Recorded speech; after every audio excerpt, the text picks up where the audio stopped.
जन्म के बाद से उस लड़के ने कभी नहीं रोया था, एक बार भी नहीं। उसके माता पिता ने सब कुछ आजमाया, यहाँ तक कि लोगों को उसे चिढ़ाने या डराने के लिए भी बुलाया, लेकिन उसने कोई प्रतिक्रिया नहीं दी। यह सोचकर चिंतित कि उनका बच्चा कहीं गूंगा तो नहीं है, दंपति ने उम्मीद छोड़ना शुरू कर दिया। फिर एक दिन एक पड़ोसी एक छोटी बच्ची को लेकर आया। जिस पल लड़के ने उसका चेहरा देखा, वह पहली बार फूट फूट कर रो पड़ा। उसकी मां बहुत खुश हुई। दोनों बच्चों के बीच अजीब से जुड़ाव से प्रभावित होकर उसने उस बच्ची को गोद लेने का फैसला किया। उस पल से उनकी किस्मत आपस में जुड़ गई। सालों बाद दोनों बच्चे बड़े होकर बिल्कुल अलग बन गए। लड़के का नाम लांगचा था और लड़की, उसकी बचपन की दोस्त, का नाम शियाओ था। हालांकि वे एक ही उम्र के थे, लांगचा असाधारण रूप से होशियार था और उसे एक उच्च कक्षा में पदोन्नत प्रमोट कर दिया गया था, जबकि शियाओ हमेशा अपनी कक्षा में सबसे नीचे रहती थी। हाल ही में स्कूल में ग्रीन लीफ, हरा पत्ता नाम के एक रहस्यमय समूह के बारे में अफवाहें फैलने लगीं। यह समूह अक्सर दूसरे छात्रों के लिए मुसीबतें पैदा करता था और हर बार जब वे कोई हरकत करते तो वे अपनी पहचान के तौर पर 3 हरे पत्ते छोड़ जाते थे। डरावनी कहानी खत्म करने के बाद जुआन ने खुद को शांत करने के लिए जल्दी से अपना फोन निकाला और अपने पसंदीदा आइडल की तस्वीरें देखने लगी। लेकिन तभी होम रूम टीचर ने उसे पकड़ लिया और तुरंत उसका फोन जब्त कर लिया।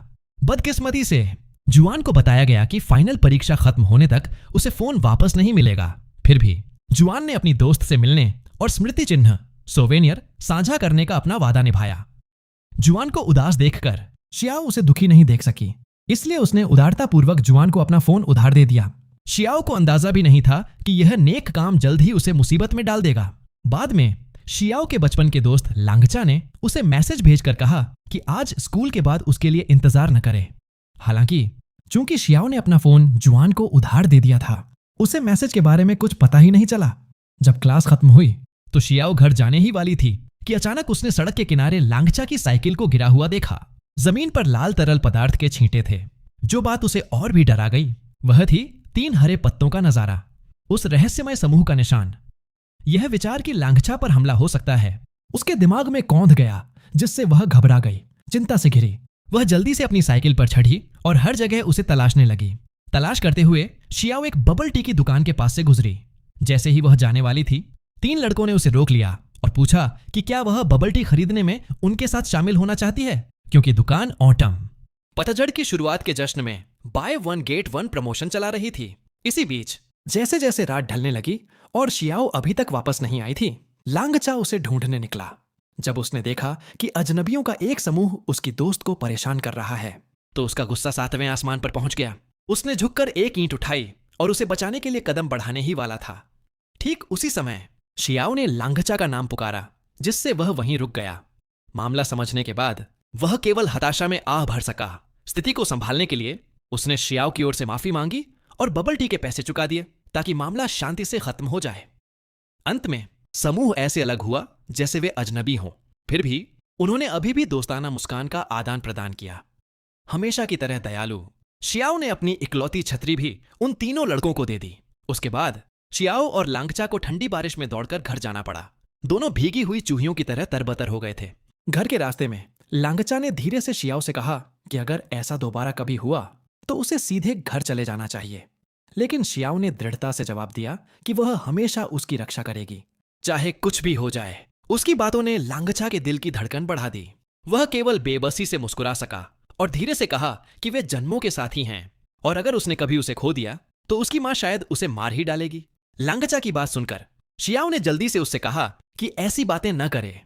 जैसे ही वह बोल रही थी, उसने उसे एक तौलिया पकड़ा दिया। मुलायम कपड़े के नीचे उनके बीच की दूरी धीरे धीरे कम हो गई। उस पल जब उनकी नजरें मिलीं, ऐसा लगा जैसे उनके आसपास की हवा स्नेह के बुलबुलों से भर गई हो। लांगचा को पक्का नहीं पता था कि यह कब हुआ, लेकिन उसने अपने बगल वाली लड़की को पसंद करना शुरू कर दिया था, जो हमेशा एक बड़ी बहन की तरह व्यवहार करती थी। शायद पहली बार मिलने के पल से ही उनका बंधन पहले से ही तय हो चुका था। इससे पहले कि वे बोल पाते, दोनों एक साथ रोए थे। उस दिन से वे अटूट थे। शियाओ की देखभाल में लांगचा ने उन छोटे निशानों को ढोया जो उसने छोड़े थे और धीरे धीरे मजबूत होता गया। हर चुनौती को पार करके वह बन गया जो वह आज है। अब हाई स्कूल का जूनियर, वह अपनी कक्षा में सबसे ऊपर था। इस बीच शियाओ, जो एक प्रसिद्ध सोफोमोर थी, शैक्षणिक रूप से संघर्ष करती रही। हाल की मिड टर्म परीक्षाओं में वह फिर से सबसे नीचे रही, जिससे उसकी मां इतनी नाराज हुई कि उसने मेज पटक दी और उसे जोर जोर से डांटा। इतना ही नहीं, उसकी मां ने शिक्षक की भी आलोचना की और उन पर क्लास ऑफिसर चुनने में लापरवाही का आरोप लगाया। चूंकि किसी ने स्वेच्छा से काम नहीं किया, शिक्षक ने बॉक्स से पर्चियां निकालने का फैसला किया। नतीजतन कक्षा का सबसे होशियार छात्र अनुशासन समिति का सदस्य बन गया, जबकि गोल मटोल छात्र जो हमेशा आखिरी रहता था उसे अध्ययन समिति का सदस्य चुना गया। यह एक महत्वपूर्ण पद था, इसलिए पूरी कक्षा हैरान थी।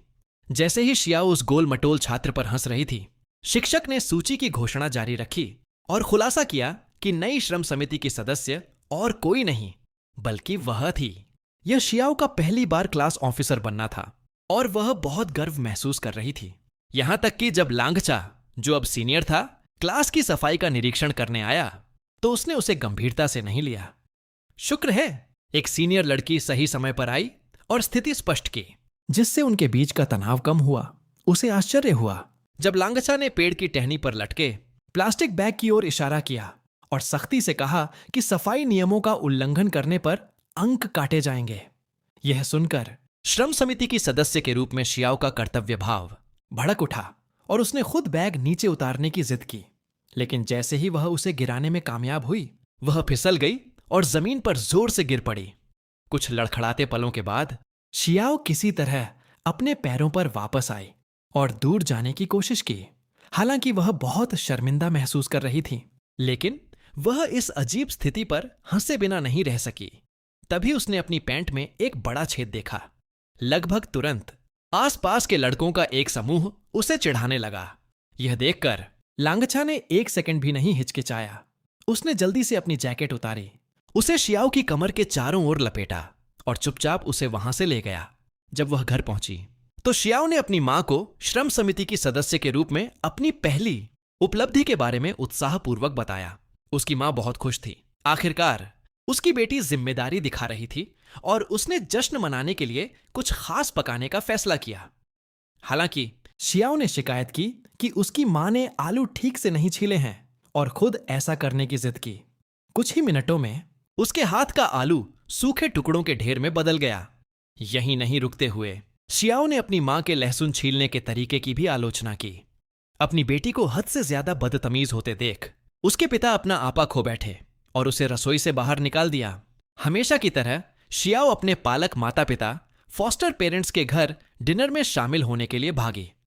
खाने के बाद अपने नए पद के उत्साह से भरी वह उत्सुकता से लांगचा के कमरे में दौड़ी। उस पल शियाओ ने ध्यान से देखा कि लांगचा अपने कमरे को कैसे साफ रखता है, यह उम्मीद करते हुए कि उसे कुछ आलोचना करने को मिले। पहले उसे कुछ भी असामान्य मिलने की उम्मीद नहीं थी, लेकिन जब वह बिस्तर के नीचे देखने के लिए झुकी तो उसने अचानक एक जाना पहचाना डिब्बा देखा। वही उपहार जो उसने उसे बचपन में दिया था। जिस पल शियाओ ने लांगचा के चेहरे पर शर्मिंदगी देखी, उसे तुरंत संदेह हो गया। उसने जल्दी से डिब्बा खोला और अंदर एक फ्रॉक पाई। जैसे ही हवा अजीब हुई, उसकी पालक मां की आवाज कमरे के बाहर से आई। पूछ रही थी कि क्या उन्हें कुछ फल चाहिए। लांगचा ने जल्दी से जवाब दिया कि उन्हें नहीं चाहिए। उसकी पालक मां के जाने के बाद शियाओ ने एक शरारती मुस्कान दी। उसने तय किया कि वह इस बात का इस्तेमाल ब्लैकमेल करने के लिए करेगी कि लांगचा ने अपने कमरे में लड़की की ड्रेस छिपाई है और उसे अपनी मदद करने के लिए कहेगी। कुछ चर्चा के बाद दोनों ने होमरूम टीचर के कार्यालय में चुपके से घुसने और जुआन का जब्त किया हुआ फोन वापस पाने की योजना बनाई। जब वे दोनों घबराहट में अपनी योजना पर चर्चा कर रहे थे, तभी अचानक दरवाजे पर दस्तक हुई। यह जीहान था। बिना सोचे समझे शियाओ ने तुरंत उसे इस योजना में खींच लिया।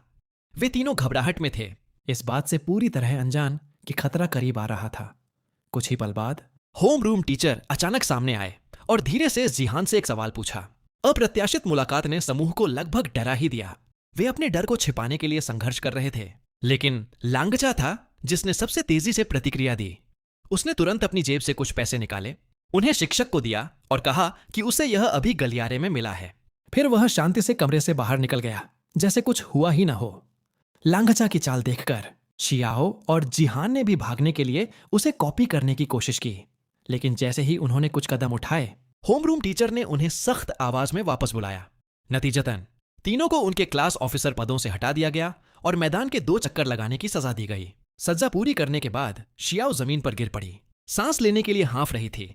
जब वह घर पहुंची तो उसकी माँ ने उसका मजाक उड़ाया और कहा कि वह किसी भिखारी से अलग नहीं लग रही है।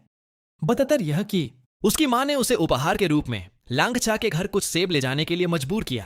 पहले शियाओ ने मुंह बनाया और न जाने की भीख मांगी, लेकिन अंत में वह अनिच्छा से सेबों का थैला लेकर वहां गई। उन्हें सौंपने के बाद उसने राहत की सांस ली, यह सोचकर कि उसका काम हो गया है। लेकिन जैसे ही वह जाने के लिए मुड़ी, लांगचा ने उसे पुकारा। जब उसने उसे अपने बैग से एक फोन निकालते देखा तो शियाओ की आंखें तुरंत चमक उठीं। उसने उसे वापस पाने के लिए संघर्ष करते हुए उस पर छलांग लगा दी, लेकिन कुछ ही सेकंड में उसे एहसास हुआ कि वह उसका मुकाबला नहीं कर सकती। जल्दी से अपना तरीका बदलते हुए उसने एक चापलूसी भरी मुस्कान दी, उसकी बात को नरम करने की कोशिश की। उसका चंचल व्यवहार लांघचा को मनोरंजक और असहाय दोनों छोड़ गया। इसलिए वह बस बैठ गया और अपनी आत्म प्रतिबिंब सेल्फ रिफ्लेक्शन रिपोर्ट लिखना जारी रखा। यह पता चला कि शियाओ को उसका फोन वापस दिलाने के लिए लांगचा खुद शिक्षक के पास गया था, यह दावा करते हुए कि किसी ने उसका फोन उठा लिया है और वह उसे वापस चाहता है। इस झूठ के कारण उसे एक सेल्फ रिफ्लेक्शन रिपोर्ट लिखने के लिए मजबूर होना पड़ा। लांगचा जैसा होशियार व्यक्ति भी प्यार में पड़ने के बाद कुछ मूर्खतापूर्ण काम करने से नहीं बच सका। अगले दिन शियाओ और जुआन को क्लास के दौरान बातचीत करने के लिए शिक्षक का ध्यान खींचना पड़ा। बाद में जुआन अपनी ड्राइंग में लीन थी और उसे कार्यालय बुलाया गया। सख्त नजरों के साथ शिक्षक ने पूछा कि वह क्या बना रही है। जुआन ने जवाब दिया कि वह पर्यटकों को बना रही है, और जाहिर है